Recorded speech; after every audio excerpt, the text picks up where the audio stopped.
Most people over 60 spend years searching for something that will make them feel better again.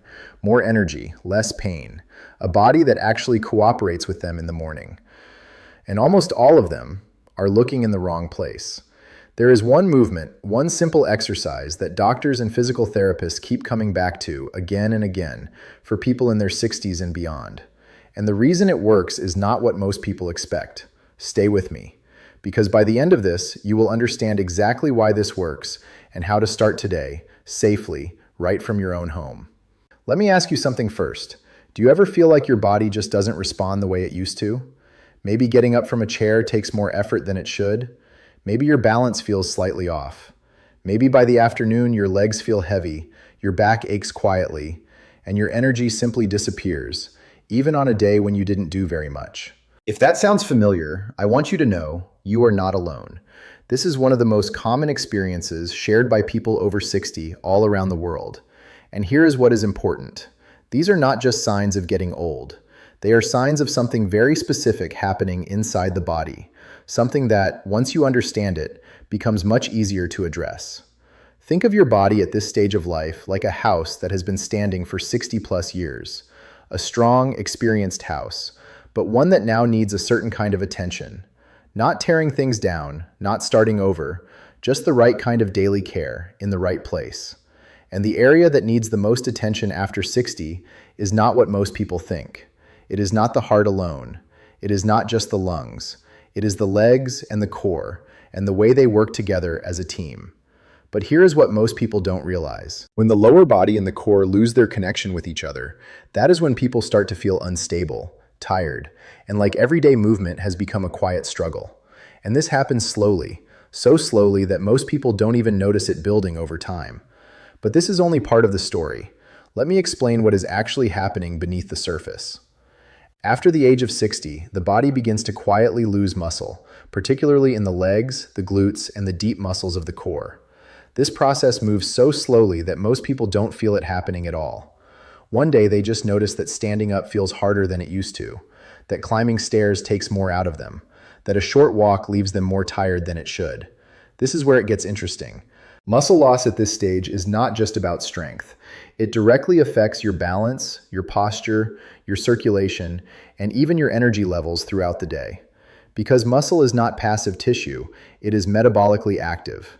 It helps the body manage blood sugar, support the joints, reduce inflammation, and keep the nervous system sharp and responsive. When that muscle quietly disappears, the whole system feels it. That is why you may feel that subtle heaviness in the legs in the evening. That morning stiffness that takes longer to shake off than it used to. That slight hesitation when stepping off a curb or walking on uneven ground. And here is what most people miss completely. This process is not irreversible. The body, even after 60, even after 70, still responds to the right kind of movement. It still rebuilds. It still adapts. And that is the foundation of everything we are going to talk about today. But muscle loss is only the first piece. There is a second hidden reason that almost no one talks about. Most people think circulation problems only affect the heart. But after 60, reduced blood flow to the legs and lower body is one of the most overlooked causes of daily fatigue, achiness, and that feeling of being completely drained by mid-afternoon. Think of it this way. Imagine a garden that has not been watered for a long time. The soil becomes dry, the roots become weak, and everything above the surface starts to struggle quietly. But when water flows through again, steadily, regularly, things begin to come back to life. Not overnight, but surely and visibly. Your circulatory system works in a very similar way. When the lower body moves, especially in a slow, controlled, rhythmic way, it acts like a natural pump. It pushes blood back up toward the heart, feeds oxygen to tired muscles, and clears away the waste products that build up and cause that heavy, achy sensation by the end of the day. Doctors pay close attention to this, because people who keep their lower body active, even with very gentle, simple movement, consistently report better energy, less stiffness, and more comfort throughout the day. Not because of magic, but because the body was designed to move, and when it does, even gently, it rewards you for it. And this brings us to the third hidden reason, one that surprises most people when they first hear it. After 60, the communication between your legs and your brain begins to slow down. The technical name for this is proprioception. your body's ability to sense where it is in space, to feel the ground beneath your feet, and to make tiny automatic adjustments that keep you stable and confident as you move. When you are young, this signal between the body and the brain is fast and clear. But over time, without the right kind of movement, it becomes less sharp. And that is why some people begin to feel slightly uncertain when they turn quickly, or hesitant on uneven surfaces, even when there is nothing structurally wrong with their legs or their feet. This is very common after 60, and understanding it removes a lot of unnecessary worry. Because the answer is not rest. The answer is not slowing down. The answer is giving the brain and the body the right kind of regular signal, the right kind of movement, that keeps that connection alive and strong. And now, finally, let me tell you exactly what that movement is. It is called the sit to stand. And before you think that sounds too simple, I want you to stay with this for a moment. Because the reason this one movement is so powerful has everything to do with what we just discussed. The sit to stand is exactly what it sounds like. You sit in a sturdy chair. You stand up, without using your hands if you safely can. Then you sit back down slowly, with full control. That is the entire movement. But look at what is happening when you do this. The quadriceps, the glutes, and the deep core muscles, the exact muscles most affected by age-related decline, are all activated together in one natural functional movement. There is no equipment needed, no special clothing, no gym membership, just you and a chair you already own. At the same time, this movement directly improves circulation in the lower body. Every time you rise and return, you are pumping blood through the legs, feeding the muscles, and waking up the system in a way that gentle walking alone cannot fully replicate.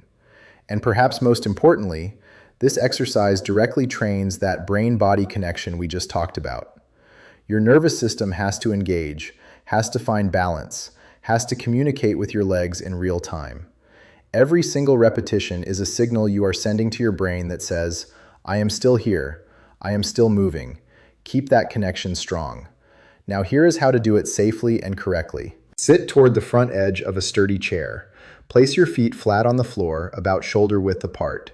Lean slightly forward from the hips, not from the shoulders, and then press through your heels as you rise to a full standing position. Pause for just 1 second at the top. Then slowly, with control, lower yourself back down until you are seated. That is 1 repetition. Start with 5 repetitions in the morning, just 5. If that feels comfortable after a few days, move to 8, then 10. The goal is not to exhaust yourself. The goal is consistency. Because it is the daily repetition, not the intensity, that creates lasting change in the body after 60. If standing without hands feels too challenging at first, use your hands lightly on the armrests. There is no shame in that. The important thing is that you are moving, you are engaging those muscles, and you are sending that signal to your brain every single day. Pair this movement with a short walk, even 10 to 15 minutes, and drink a full glass of water before you begin. Hydration matters more than most people realize for muscle function and joint comfort. And if you can, do your repetitions near a window with natural light in the morning. It sets the body's rhythm in a way that supports energy and mood throughout the entire day. So let us bring this all together. After 60, the body quietly loses muscle, circulation slows in the lower body, and the brain-body connection becomes less sharp.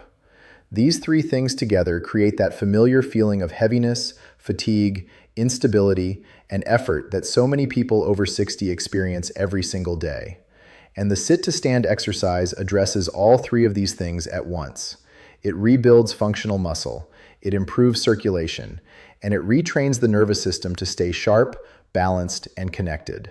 5 repetitions, 1 chair, every morning. That is where the change begins. I want to leave you with this. The body you have right now, at 60, at 65, at 70 and beyond, is still capable of responding, still capable of feeling better than it does today.